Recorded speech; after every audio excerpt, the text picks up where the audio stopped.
গোপাল পুজোর দিন আমার ছোটো মাসি নিরামিষ আলুর দম রান্না করে।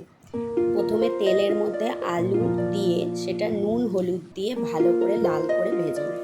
তারপর কড়াইয়ে গরম তেলের মধ্যে শুকনো লঙ্কা, তেজপাতা, জিরে ফোড়ন দিয়ে আর দেয় আদা, কাঁচা লঙ্কা বাটা, কাশ্মীরি লঙ্কার গুঁড়ো দিয়ে মশলাটাকে ভালো করে কষাতে থাকে।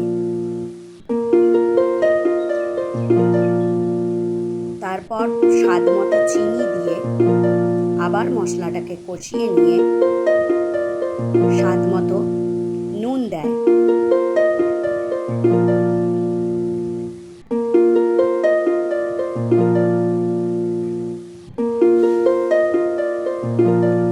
এরপর মশলাটাকে ভালো করে কষিয়ে নিয়ে ভাজা আলুগুলো দিয়ে দেয়। তারপর কয়েকটা চেরা কাঁচা লঙ্কা উপর থেকে দিয়ে আলুটাকে মশলার সাথে ভালো করে মেশাতে থাকে। তারপর পোস্ত আর চারমগজ বাটা দেয়।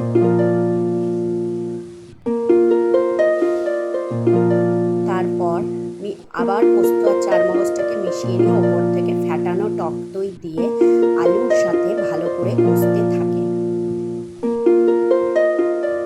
কষানো হয়ে